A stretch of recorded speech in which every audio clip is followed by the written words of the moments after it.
Hey folks, welcome to Linwood Gardens. I'm your host, Kenneth. In today's video, I'm going to share with you how I transformed my container garden for tomatoes and peppers into a raised bed. As you can see, these plants haven't been faring too well in the Arizona summer heat. So to cope with this and hopefully improve the health and production of my plants, I've decided to build a 2-foot wide by 10-inch tall by 25-foot long raised bed along the back wall of my yard. This area receives nearly full sun year-round, with the exception of shade provided by the citrus trees and varying times throughout the day. And here's a view from the other side. As you can see, there is periodic shade provided by the nearby trees.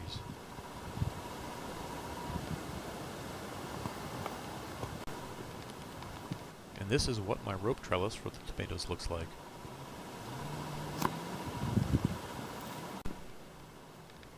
Here I've started the excavation of the gravel from the area where the boards that will form the bed will be located.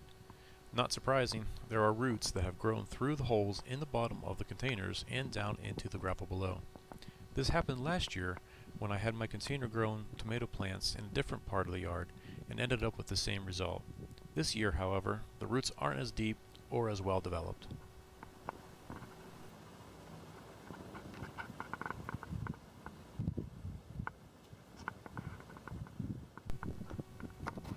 Based on this ruler, the gravel itself is about 6 to 8 inches deep depending on the location along the back wall. As you can see that even gravel holds moisture even though our daytime temperatures often exceed 100 degrees.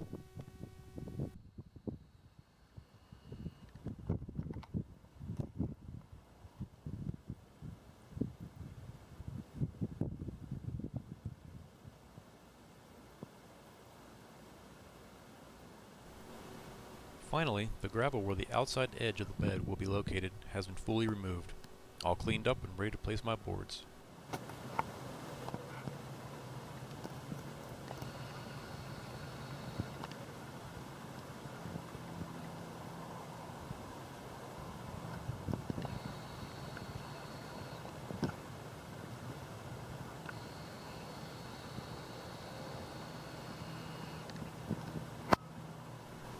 For this project, I purchased 3 10-foot long boards that are 10 inches wide, and I got these from my local big box store.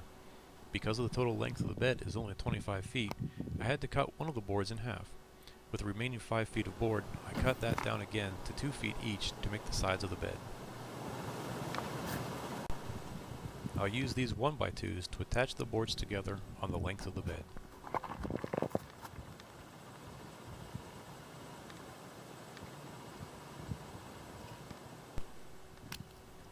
Here's what it looks like with the boards attached.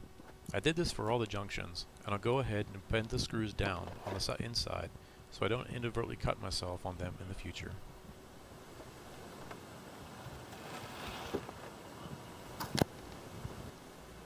Now the left edge of the bed is attached, and the right edge of the bed.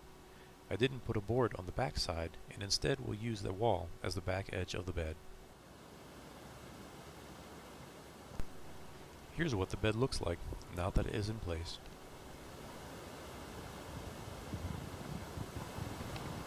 After much digging, I finally found the main irrigation lines that I'm tapping into to bring water to the bed. After teeing off the line and running it into the bed, I brought it up to the surface with an elbow joint and another elbow joint to run it the length of the bed.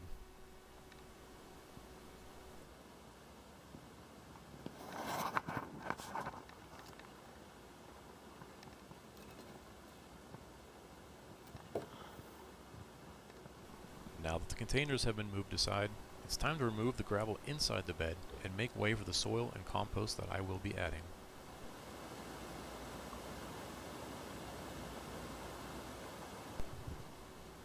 All the material you see here is 100% organic matter.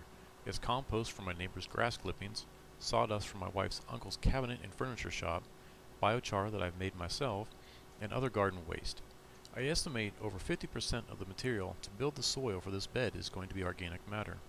I acknowledge that it is extremely high, but I'm using what's available to me instead of trucking in prepared garden soil, and I'm also extremely curious to see the results of this type of experiment in my own backyard.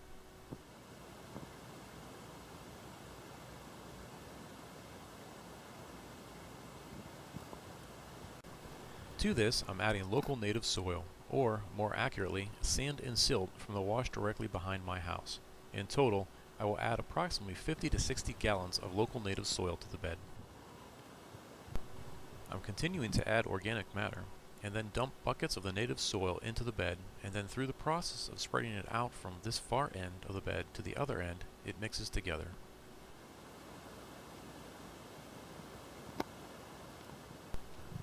Now that I'm getting to the bottom of my compost bin, I've started to really dig into the biochar I made in my own retort about 2 years ago.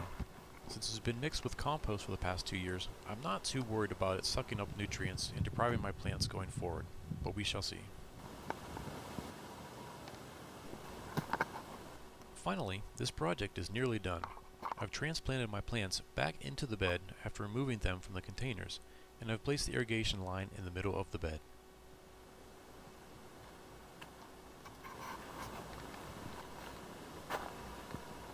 The second half of the bed is empty at this time, but I'll soon be doing my fall planting. If anyone has any suggestions for what to plant here, please leave them in the comments below. This area will receive full sun throughout the fall and winter.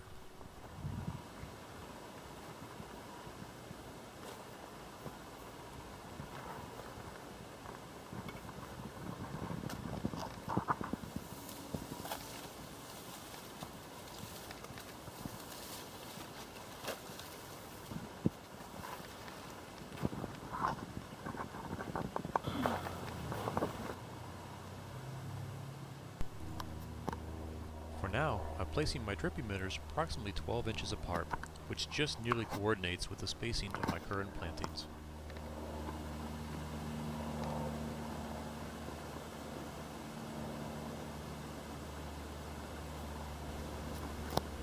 Since I'm doing the Back to Eden style of gardening, I'm adding a covering to the soil to retain moisture and keep the weeds down.